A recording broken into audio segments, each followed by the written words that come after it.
Alors, j'ai posté une analyse sur mon compte Twitter aussi à propos du BTC, parce qu'on va en parler. J'avais expliqué pourquoi, selon moi, c'était un point qui était totalement décisif et pour moi super important, pour plusieurs raisons. Donc déjà, au niveau des bandes de Bollinger, historiquement, comme on le voit, quand on est sur, un écart type, au-dessus, généralement ça sent pas bon. Historiquement, ça sent vraiment pas très, très bon. Il y a toujours quand on est en dehors des bandes de Bollinger, sur la bande supérieure, pas foufou et inversement, quand on est sur la bande inférieure. On doit toujours donner, signaux vraiment très propres. Et là, pour moi, ici, on avait, une confluence exceptionnelle du fait qu'on est sur la bande inférieure des bandes de Bollinger. On est sur notre MA50 qui nous a toujours maintenus sur ce cycle. Et si je trace un Fibo des 52 au 110, on est sur hop là, les 61 qui sont là. Bon, on les a pas tagués, je vous mens pas, mais on s'y approchait à 2 en tout cas. Donc pour moi, cette zone-là au global, elle était super importante sur BTC et c'est pour ça que d'ailleurs j'en ai pris un petit peu, j'ai pris pas mal d'Ether parce que la configuration elle est beaucoup plus belle selon moi. Heu, voilà, pour le moment on est dessus, on va voir ce qu'on va faire. Ce qu'on voudrait je vais désactiver, j'espère que ça va fonctionner. Ça fonctionne, on est bien. Je vais retourner là sur mon petit écran. Voilà, là on est bien. On va se mettre en 4 heures maintenant. Hop là. Alors, alors, un bottom comme ça, c'est pas fou. C'est pas non plus fou, mais bon, vas-y, pourquoi pas? Comme je l'ai dit, événement exceptionnel, exécution exceptionnelle, j'ai envie de dire. C'est pas non plus horrible. En l'état, c'est un cas d'école, hein. Vraiment, ça, c'est un cas d'école. C'est vraiment bon, je déteste cette pattern parce que c'est pas du tout dans mes voilà, mais faut dire ce qu'il y a. Là, c'est un W. Un W, il est magnifique. Magnifique, tu le bon, j'aurais aimé qu'on le reteste sur ce niveau-là, mais bon, tu allé un peu plus bas, tu le retestes et tu repars. C'est juste parfait. Maintenant, le gros niveau, il est là. On le voit, hein. On le voit clairement. Le niveau, il est ici. Il y a 2 solutions. Soit on bloque dessus et on fait une dernière accélération à la baisse. Faut l'avoir aussi en tête. Soit, on reprend ce niveau quand même, à minima, les 80, ouais, 82. On pull back dessus et là, pour les retardataires, il y a un petit setup. Il y a un petit setup à prendre, un petit long, bon, voilà, bon, c'est pour ceux qui sont tu target, la T, ouais, je sais même pas si ça, c'est OK. Voilà, un truc comme ça. Ça te fait 3 de R. Mais sinon, en l'état actuel des choses, pas grand-chose à faire. Fallait rentrer, surtout sur ces niveaux-là, ce que j'ai fait, parce que pour moi, c'était vraiment une zone décisive.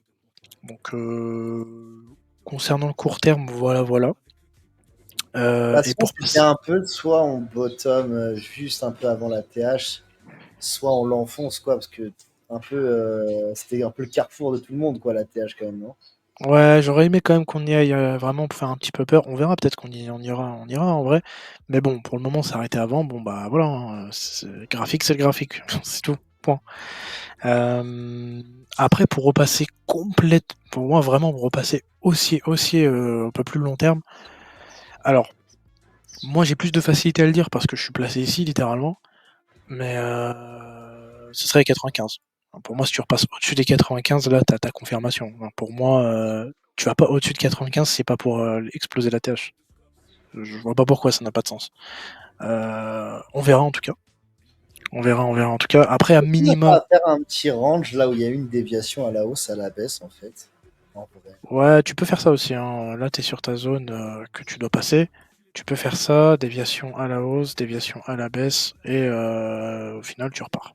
Pourquoi pas? Moi, Mais je j'ai l'aurais pas vu du avec les deux premiers bottoms, si tu veux. En gros, les deux premiers bottoms, tu vois, à peu près le niveau 76, voilà, là, c'est ton ah, je range vois là, l'idée. Je vois l'idée, genre et ton déviation à la déviation, elle est baisse, là, tu vois. Ouais. Heu, oui, ça se ouais, c'est un truc qui se lie aussi. Donc ouais, pourquoi pas? Bah, en tout cas, on verra de toute façon, au fil, des semaines. Mais là, en vrai, plutôt, la structure, elle est bonne, quoi. Je veux dire, c'est parfait ce qu'on vient de faire. On est sur une zone dure, on verra si on va la passer. Moi, ma conviction, c'est qu'on la passe. On verra si je me trompe. Et plus long terme, bon bah la zone, bah, c'est simple, hein, c'est 95. Si tu veux vraiment après anticiper, c'est 88, hein, c'est ici littéralement. Mais après voilà, moi comme j'ai dit, moi je suis placé ici, donc je m'en fous en fait. Ce niveau-là ne m'importe peu. Pour moi, le vrai niveau, c'est 95. Après, j'hésiterai pas à vendre. Hein. Je veux dire, si on rejette, on fait un truc comme ça.